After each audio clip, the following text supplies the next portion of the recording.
නමෝ තස්ස භගවතු වරහතෝ සම්මා සම්බුද්දස්ස නමෝ තස්ස භගවතු වරහතෝ සම්මා සම්බුද්දස්ස නමෝ තස්ස භගවතු වරහතෝ සම්මා සම්බුද්දස්ස තෙරුවන් සරණයි පින්වත්නි මේ පින්වත් උදවිය නිවන් අවබෝධ කිරීම සඳහා මේ තේරුම් ගන්න ඕන එකම ධර්මයේ තමයි මේ චතුරාර්ය සත්‍ය. පින්වත්නි චතුරාර්ය සත්‍ය අවබෝධය නොකර කිසි කෙනෙකුට සම්මා දිට්ඨියටපත් වෙන්න බෑ. පින්වත්නි චතුරාර්ය සත්‍ය අවබෝධයයි කියලා වර්තමානයේ බොහෝ බෞද්ධ ආචාර්යවරුන් සහ බෞද්ධ පින්වතුන් කතා කරන්නේ අපේ පාලි සූත්‍ර දේශනාවේ බුදු පියාණන් වහන්සේ හකුලවා දේශනා කරලා තියෙන දුක්ඛාරය සත්‍ය, සමුදාය සත්‍ය, නිරෝධාරය සත්‍ය, නිරෝධ ගාමිනී පටිපදා ආර්ය සත්‍ය තමයි කතා කරන්නේ.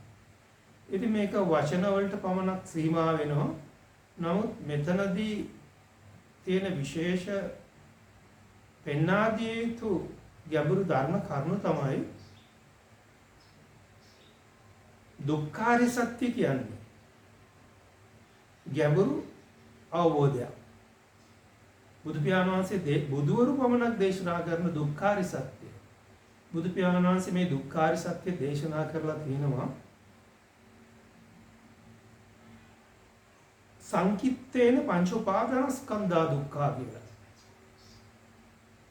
එනත්නි ඊළඟට බුදු පියාණන් වහන්සේ සංයුත්ත නිකායේ පස්වෙනි කොටසේ කියන්නේ මහා වග්ගයේ.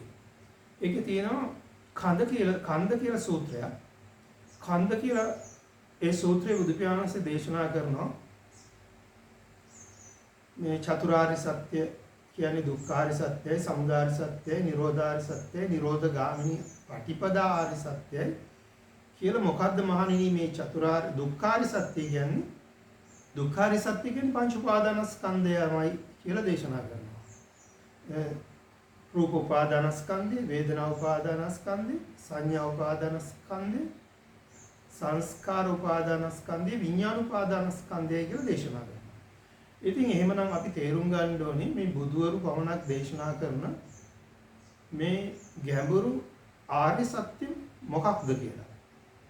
ඉතින් අපි අර දුක්ඛාරය සත්‍යයි කියලා ජාතිපි දුක්ඛ, ජරාපි දුක්ඛ, ව්‍යාධිපි දුක්ඛ, මරණම්පි දුක්ඛ, ශෝක පරිදේව දුක්ඛ, දෝමනස්ස උපායාසාපි දුක්ඛ, පියේ විපයෝගෝ දුක්ඛ, අප්පියේ සංපයෝගෝ දුක්ඛ, යම් පිච්ඡන් නලබති තම්පි දුක්ඛං සංකිට්ඨේන පංච උපාදානස්කන්ධා දුක්ඛා කියලා අපි ඉපදීම දුකයි, වයසට යාම දුකයි, ලෙඩවීම දුකයි කියලා මහ දුක් ගොඩක් ගැන අපි කතා කරනවා.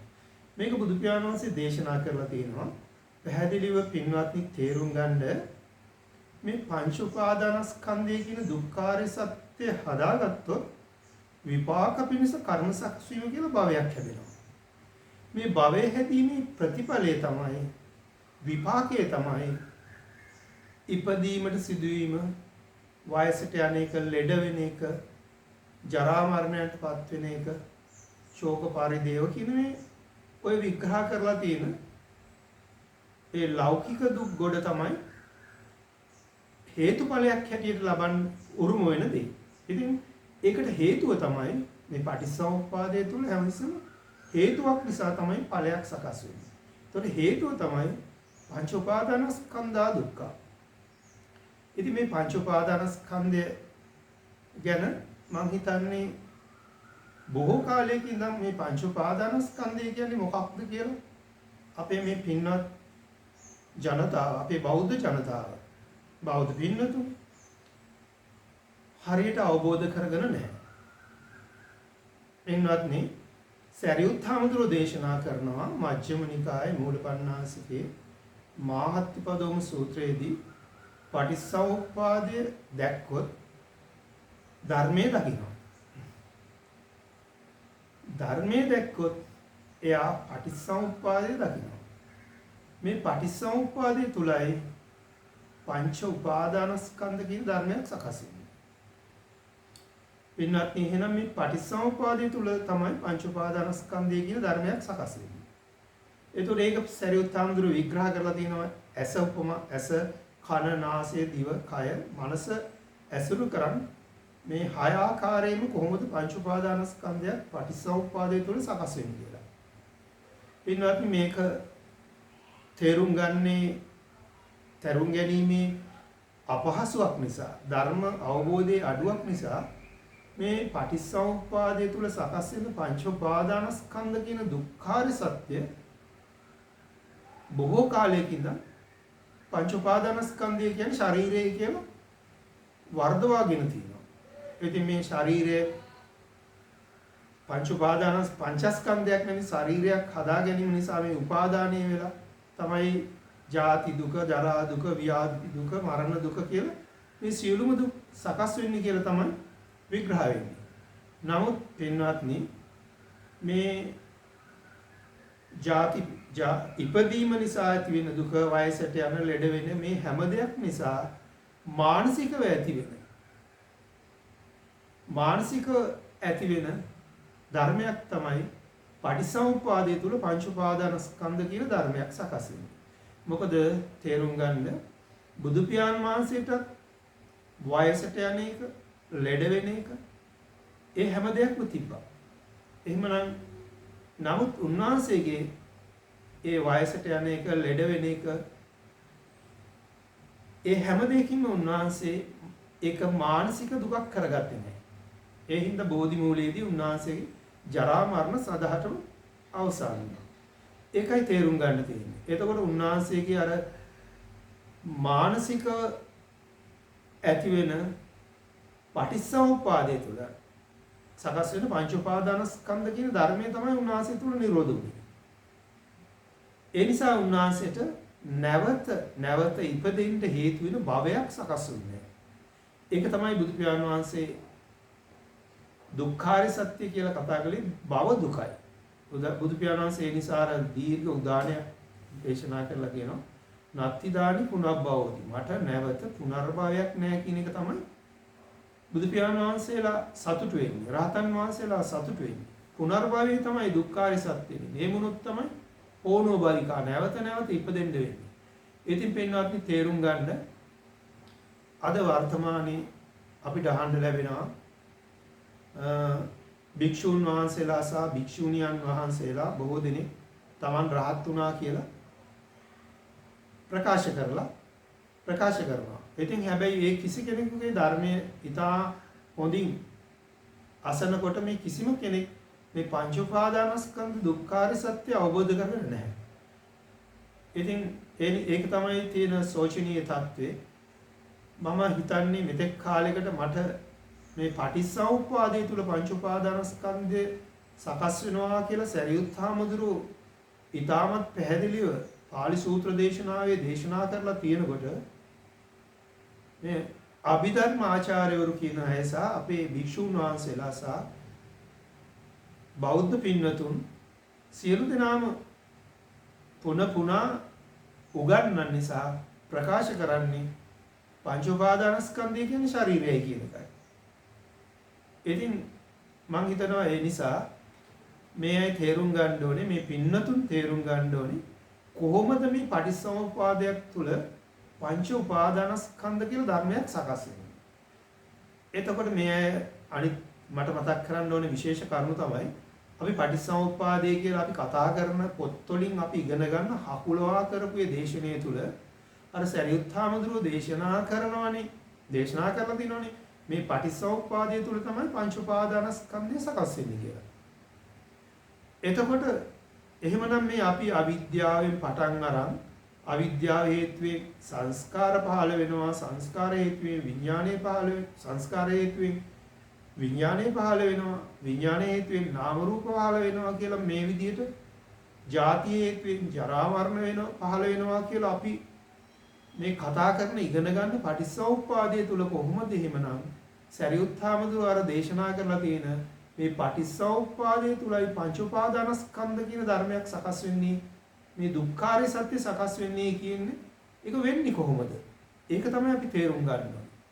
එහෙමනම් එක පටිච්චසමුප්පාදයක් තුල මේ පංච උපාදානස්කන්ධ කියන ධර්මයක් සකස් වෙන්නේ නැහැ. ඒක මේ කිසිම කෙනෙක් මේ වෙනතුරු මේ කිසිම ආචාර්යවරයෙක් අභිධර්මාචාර්යවරයෙක් එතකොට සූත්‍ර දේශනා විග්‍රහ කරන අපේ ගෞරවනීය මේ ආචාර්යවරේ ස්වාමින් වහන්සේලා කිසි කෙනෙක් මේක තේරුම් ගන්න නැහැ. බුදු පියාණන් වහන්සේ දේශනා කරනවා නිමිත්තක් හෝ නිමිත්තෙන් කොටසක් ගැනීම නිසා ඒ නිමිති රූපය පිහිටියොත් ඊට අදාළ නාම ධර්ම වැස ගන්නවා. එතකොට මේ නාම ධර්ම වැසගත්තොත් ඒ නාම ධර්ම වලට අදාළව විඥානය පහළ වෙනවා. විඥානය පහළ වුණොත් විඥානයේ නැවත නාම රූප පහළ වෙලා වෙනවා. ඒ නාම රූප හේතුවෙන් තමයි සලආයතනෙ කියන ධර්මේ පහළ වෙන්නේ. එතකොට කරුණු තුනක් එකතු වෙලා අර තින්නම් සංගති පස්ස කියලා සලආයතන හේතුවෙන් ස්පර්ශ වෙලා මේ විදිහට විග්‍රහ කරනවා. එතකොට එතනදි තමයි මේ ගැඹුරු විග්‍රහය තුළ මේ ඒ සලආයතනෙන් නාම රූප සකස් වෙලා ඉහළට ජවන් සිතක් සකස් වෙලා ඒ ජවන් සිත කියන්නේ පංච උපාදාන ස්කන්ධයක් ස්කන්ධ ධර්ම වලින් සකස් වෙන්නේ. මේක තේරුම් ගන්න ඕනේ. ඉතින් මේක තේරුම් ගන්න නැතුව එතකොට අපි ඇහෙන් රූප දකින්නකොට චක්කුද්්වාර චිත්ත වීතියක් සකස් වෙලා ඒ චක්කුද්්වාර චිත්ත වීතිය තුළ තක්ෂණ 17කින් තමයි චිත්ත වීතිය සකස් වෙන්නේ. තක්ෂණ 17යි කියන්නේ ෂණ 51යි. කුඩා ෂණ නම් 51යි. එතකොට මේ තක්ෂණ 17 පුරා පවතින්නේ අර බුදු පියාණන් වහන්සේ දේශනා කරපු අපිට ගන්න එපා කියන නිමිත්ත හෝ නිමිත්තෙන් කොටස තමයි රූපය හැටියට සකස් වෙලා. ඒ රූපය අපි තුල පවතින අවශ්‍ය කාලය තමයි තිත්තක්ෂණ 17. එතකොට මේක බාහිර ලෝකයේ අපි ඇහැට දකින වර්ණ රූපේවත් කනට ඇහෙන ශබ්ද රූපය, ගන්ධ රූපය, රස රූපය, පොට්ටබ්බ රූපය, ධම්ම රූපයවත් නෙමෙයි. අපි ඒ ශබ්ද රූප, ගන්ධ රූප, රස රූප, පොට්ටබ්බ රූප, ධම්ම රූප වලින් අපි විසින් ගන්න උපාදාය රූපේ සතර මහා ධාතු වලින්ම සකස් වුණු අපි නිමිත්තක් හෝ නිමිත්තෙන් කොටසක් හැටියට ගන්න උපාදාය රූපේ තමයි ඒ පුද්ගලයා තුළ පවතින කාලය තමයි තිත්තක්ෂණ 17. එතකොට තිත්තක්ෂණ 17ක් කියන්නේ ෂණ 51. කුඩා ෂණ 51. එතකොට කුඩා ෂණ 51ක් කියන්නේ උපාද ස්ථಿತಿ භංග කියලා ෂණ තුනක් එකතු වෙලා තමයි තිත්තක්ෂණයක් සකස් වෙන්නේ. පින්වත්නි තේරුම් ගන්න මේ එක තිත්තක්ෂණයක් තුළ පටිච්ච සමුප්පාදයක් සකස් වෙනවා. එතකොට මේ චක්කුද්්වාර චිත්ත වීතියක් තුළ තිත්තක්ෂණ 17 චිත්ත වීතියක් තුළ පටිච්ච සමුප්පාද 9ක් සකස් වෙලා. මම හිතන මේව කවදාවත් මේ පින්වත් උදවිය අහලා නැහැ. පටිච්ච සමුප්පාද 9ක් සකස් වෙලා ඒ පටිච්චසමුප්පාද 9 ඇසුරු කරගෙන තමයි ස්කන්ධ ධර්මයේ සකස් වෙන්නේ. පටිච්චසමුප්පාද 9 සකස් වෙන නාම රූප වල අන්‍යෝන්‍ය සම්බන්ධයෙන් සකස් වෙන විඥානය. එයින් තමයි මේ ස්කන්ධ ධර්මයේ සකස් වෙන්නේ. ඒ නාම රූප වල සකස් වෙන රූප, වේදනා, සංඥා, සංකාර, විඥාන වල එකතු වෙලා තමයි ඉස්සෙල්ලාම පංචස්කන්ධයක් වෙන්නේ. පංචස්කන්ධය කියන්නේ පංච කියන්නේ පහ, ස්කන්ධ කියන්නේ ගොඩවල්. මොන පහක්ද? රූප ගොඩක්, වේදනා ගොඩක්, සංඥා ගොඩක්, සංස්කාර ගොඩක්, විඥාන ගොඩක් කියලා ගොඩවල් පහ පංචස්කන්ධයක් එකතු වෙලා ඒකට තමයි පින්වත්නි මේ ඒ පුද්ගලයා තුල පහළ වෙන සලආයතනෙට. ඒකට තමයි තණ්හාව ඇති වෙන්නේ. පටිච්චසමුප්පාදේ සලආයතන පත්‍ය සලආයතන හේතුවෙන් ස්පර්ශ, ස්පර්ශ හේතුවෙන් වේදනා, ඒතර වේදනාවෙන් තමයි ඉහළට වේදනා සංඥා, මනෝ සංචේතනා කියලා 9 වෙනි චිත්තක්ෂණේ මනෝ විඤ්ඤාණය සකස් වෙනවා කියන්නේ පළවෙනි ජවන්සිත පංච උපාදානස්කන්ධයක් තමයි මේ අතීත, අනාගත, වර්තමාන අධ්‍යාත්මික බාහිර ගොරෝසු සියුම් හීන ප්‍රනීත දුරළඟ කියලා 11 ආකාරයකට එකතු වෙලා තමයි පංචස්කන්ධයක් හැදෙන්නේ. ඒ පංචස්කන්ධයට තමයි පුද්ගලයාට නොවේ පුද්ගලයා තුල ඒ අපි හිතමු චක්කුද්්වාර වීතියක් නේ චක්කායතනයේ තමයි මේ පංචස්කන්ධයට තණ්හාව ඇති වෙන්නේ. අපි සලආයතන පත්‍ය පස්ස පස්ස පත්‍ය වේදනා වේදනා පත්‍ය තණ්හා තණ්හා පත්‍ය උපාදාන කියවට මෙතන තණ්හාව ඇති වෙන්නේ වේදනාවට නෙමේ වේදනා ගොඩකට සංඥා ගොඩකට සංස්කාර ගොඩකට රූප ගොඩකට වේදනා ගොඩකට සංඥා ගොඩකට සංස්කාර ගොඩකට විඥාන ගොඩකටයි තණ්හාව ඇති වෙන්නේ. ඒක චක්කායතනෙටයි තණ්හාව ඇති වෙන්නේ. ඒතකොට චක්කායතනේ තණ්හාවට උපාදානය වෙනකොට තමයි මේ රූප ගොඩ රූප උපාදානස්කන්ධයක් වෙන්නේ. වේදනා ගොඩ වේදනා උපාදානස්කන්ධයක් වෙන්නේ. සංඥා ගොඩ සංඥා උපාදානස්කන්ධයක් වෙන්නේ. සංස්කාර ගොඩ සංස්කාර උපාදානස්කන්ධයක් වෙන්නේ. විඥාන ගොඩ විඥාන උපාදානස්කන්ධයක් වෙන්නේ. මේ විදිහට තමයි පටිච්චසමුප්පාදය තුල සරියුත් හාමුදුරුවෝ දේශනා කරන්නේ පංච උපාදානස්කන්ධය සකස් වෙනවා කියලා. එතකොට පින්වත්නි සරියුත් හාමුදුරුවෝ මේක දේශනා කරනවා ඇස බිඳිලත් නැතිනම් ඇස ඉදිරියට රූපත් පැමිණලා තියෙනවා නම් ඒ රූප දැකීමට අදාළ සමන්නාහාරෝ මානසිකාරක් තියෙනවා නම් ඊට අදාළ විඥානය උපදිනවා. මේ පින්වත් උදවිය දන්නවනේ ඇස මුල් කරගෙන පහළ වෙන විඥානය චක්කු විඥානය කියන්නේ.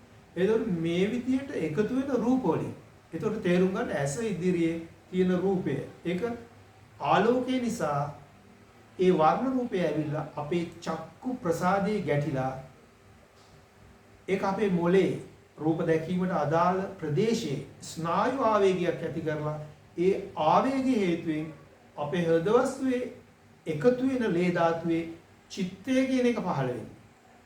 එතකොට මේ චිත්තය හෘද වස්තුවේ පහළ වුණාම ඒක කැමැති දර්ශනයක් නම් අපිට සැප විඳීමක් ඇති වෙනවා. අකමැති එකක් නම් තරහක් ඇති වෙනවා. ඒක තමයි වේදනාව කියන්නේ. නැත්තම් මධ්‍යස්ථ වේදනාව. වේදනාව විඳින්න රූපය හඳුනා ගැනීම සංඥාව ඇති වෙනවා. හඳුනාගත් දෙයට අනුව රූප සංචේතනාව ඇති වෙනවා. මේ ආකාරයෙන් නාම රූප සකස් වෙලා චක්කු විඥානය සකස් වෙනවා. එතකොට විඥානය කියන්නේ දකින්නව නෙමෙයි. විඥාණයෙන් දකින්නේ. විඥාණයෙන් වෙන්නේ අර චිත්තයෙන් දැක්ක ඒ රූපේ. චිත්තයෙන් දැක්ක නැත්නම් කනෙන් ඇහෙනකොට චිත්තයෙන් ඇහුණු රූපේ නායෙන් ගඳ සුවඳ දැනෙන චිත්තයෙන් දැනගත්තු ඒ ගඳ සුවඳ රූපේ චිත්තයෙන් දැනගත්තු එක නාම රූප සකස් වෙලා ඒ රූපේ කැමැති අකමැති හේතුවෙන් චිත්තයේ කිලුට වෙලා මනස වෙලා මනස කරන්නේ ඒ දැනගත්තු නිමිත්තක් හෝ නිමිත්තෙන් කොටසක් ගන්නවා. මනස කරන්නේ නිමිත්තක් හෝ නිමිත්තෙන් කොටසක් ගන්නවා. අපි හිතමු කනට ශබ්දයක් ඇවිල්ලා ඒක බනින එකක් නම් ඒ සෝත ප්‍රසාදයේ ගැටලා අපේ ගිහිලා ඒ මොලේ අපිට ශබ්ද ඇසීමට අදාළ ප්‍රදේශයේ ස්නායු ආවේගයක් ඇති කරලා ඒක අපේ හෘද වස්තුවේ එකතු වෙන ලේ වලට බලපාලා අපේ හෘද වස්තුවේ ඇසුරු කරන් චිත්තය කියන එක පහළ වෙනකොටම අපිට බනින හින්දා ඒ චිත්තය එසැනින් කිලුට වෙලා ගන්නවා මට බනිනවා කියලා අදහසක් ගන්නවා. ඒක තමයි නිමිත්ත කියලා හිතන්නකො. උපමාවක් ඇටියෙ. එතකොට මට බනිනවා කියන නිමිත්ත ගත්තු ගමන් අපි කරන්නේ ඒක අරන් ඒක ගැන හිතන්න ගන්නවා. ඒ කියන්නේ මානසිකාර කරනවා. ඒකේම අපේ මනස ඒ අදාළවම ක්‍රියාත්මක වෙනවා. එතකොට ඒක තමයි මානසිකාර. මානසිකාරය නිසා නිමිත්ත රූපයක් වෙලා ආයේ මනසේ පහළ වෙනවා. මනස ඒකේ ස්පර්ශ වෙනවා. දැන් මේ මනස ස්පර්ශය නිසා වේදනාව කියන්නේ තරහ යනවා. ඉදින දේ හඳුනා ගන්නවා. හඳුනාගත් දෙයට අනුව රූප සංචේතනාවක් ඇති වෙලා ඒතකොට මේ චේතනාවකුත් ඇති වෙලා තමයි විඥානය ඇති වෙන්නේ. ඉතින් අපි කොහොමද සෝත විඥාණයෙන් අහනවා කියලා කියන්නේ චක්කු විඥාණයෙන් දකින්නවා කියන්නේ විඥාණයෙන් කරන්නේ අපි විඳලා ස්පර්ශ වෙලා මානසිකාර කරලා ස්පර්ශ වෙලා විඳලා හඳුනාගෙන රූප සංචේතනාවකුත් පහළ වෙලා විඥාණය සකස් වෙනවා. විඥාණයෙන් අපි කරන්නේ දැනගන්නවා. ඒතකොට මේ දැනගන්නේ අපි තුල තියෙන ආකල්ප අනුව යමක් දැනගන්නේ. ඒක චිත්තයෙන් තමයි ඒකේ යථා භූතේ ඇත්ත ඇති හැටියෙන් දකින්නේ. තේරුම් ගන්න මේ විදිහට සරියුත් හාමුදුරුවෝ මේක මේ තරම් දීර්ඝව විග්‍රහ කරලා නැති වුණාට උන්වහන්සේ කියනවා මේ විදිහට අර මං කියවනේ චක්කු විඥානේ පහළ වෙනවා. ඇස ඉදිරියේ රූපයක් පැමුණොත් ඒ රූප දැකීමට අදාළ මානසිකාරයක් තියෙනවනම් ඊට අදාළ විඥානේ පහළ වෙනවා. මේ විදිහට එකතු වෙන රූප කියන්නේ අර අපි අරගෙන ගන්න ඒ බාහිර ලෝකයෙන් දැක්ක රූපයෙන් අපි නිමිත්තක් හෝ නිමිත්තෙන් කොටසක් අරන් ඒක මානසිකාර කරනකොට නිමිති රූපයක් වෙලා මේ විදිහට එකතු වෙන ඒ නිමිති රූප වලින් තමයි රූප උපාදානස්කන්ධය හැදෙන්නේ. මේ භෞතික ශරීරේ නෙමේ රූප උපාදානස්කන්ධය කියන්නේ අපි ගන්න නිමිත්තෝ නිමිත්තෙන් කොටසෙන් රකස් වෙන රූපයයි. ඒක රූප උපාදානස්කන්ධය සකස් වෙනවා. මේ විදිහට එකතු වෙන වේදනාවයි. අර වේදනා උපාදානස්කන්ධය සකස් වෙනවා. මේ විදිහට එකතු වෙන හඳුනා ගැනීමෙන් සංඥා උපාදානස්කන්ධය සකස් වෙනවා. මේ විදිහට එකතු වෙන චේතනාවලින් සංස්කාර උපාදානස්කන්ධය සකස් වෙනවා. මේ විදිහට එකතු වෙන විඥාන වලින් විඥාන උපාදානස්කන්ධය සකස් වෙනවා. මේ පටිච්චසමුපාදය තුලයි පංච උපාදානස්කන්ධය සකස් වෙන්නේ. යම් කෙනෙක් පටිච්චසමුපාදය දැක්කොත් ඔහු ධර්මයේ දකිනවා. යම් කෙනෙක් ධර්මයේ දැක්කොත් ඔහු පටිච්චසමුපාදය දකිනවා. මේ පටිච්චසමුපාදය තුළ සකස් වෙන පංච උපාදානස්කන්ධයට ආශාවක්, ආලයක්, කැමැත්තක්, කැමැත්තෙන් බැඳීමක් තියෙනවා. ඒක තමයි සමුදාය සත්‍ය කියන්නේ. යම් කෙනෙකුට මේ පංච උපාදානස්කන්ධය පටිච්චසමුපාදය තුළ සකස් වෙන පංච උපාදානස්කන්ධයට ආශාවක්, ආලයක්, කැමැත්තක්, කැමැත්තෙන් බැඳිලා යමක් නැත්නම් ඒක තමයි නිරෝධාරි සත්‍ය කියන්නේ. මේක සරියුත් හාමුදුරුවෝ මජ්ක්‍ධිම නිකායේ මූල පණ්ණාසකේ මාහත්තිපදෝ සූත්‍රයේ දේශනා කරලා තියෙනවා. මාහත්තිපදෝ සූත්‍රයේ දේශනා කරලා තියෙනවා. මේක චිත්ත වීතියක් තියෙන්නේ මෙතන. අර මේ විදිහට එකතු වෙන රූප, මේ විදිහට එකතු වෙන වේදනා කියන්නේ මේ තිත්තක්ෂණවල. ඒතකොට තිත්තක්ෂණක පටිසමුපාදයක් සකස් වෙනවා. තේරුම් ගන්න මෙහෙම තමයි දුක්ඛාරය සත්‍ය සකස් වෙන්නේ. මේ පංච උපාදානස්කන්ධය පටිසමුපාදය තුළ සකස් වෙන්නේ.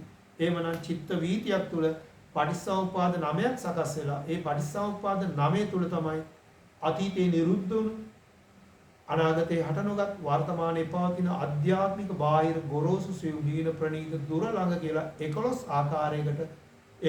ආකාරයක රූප වේදනා සංඥා සංකාර විඥාන වලින් තමයි පංච උපාදානස්කන්ධය සකස් වෙන්නේ. ඒකේ සංස්කාර උපාදානස්කන්ධයෙන් වෙන්නේ විපාක පිණිස කර්ම සකස් වීම කියලා පටිච්චසමුප්පාදේ උපාදාන පත්‍ය භව කියලා භවය හැදෙනවා. නැවත මේ විදිහට චිත්ත වීතිය තුල පටිච්චසමුපාද 9ක් සකස් වෙලා පංච උපාදානස්කන්ධ 7ක් සකස් වෙනකොට මේ විශාල චිත්ත වීති සංඛ්‍යාවක් සකස් වෙනකොට නැවත භවයේ සකස් වෙමින් අර ඒක තමයි පොණෝ භවිකා කියන්නේ. නැවත ඉපදෙන්න විපාක පිණිස කර්ම තමයි සකස් වෙන්නේ. මේක තමයි දුක්ඛාරය සත්‍ය. දුක්ඛාරය සත්‍ය කියන්නේ භව දුකයි. තේරුම් ගන්න සියලු දිනාටම තෙරුවන් සරණයි. සාදු සාදු සාදු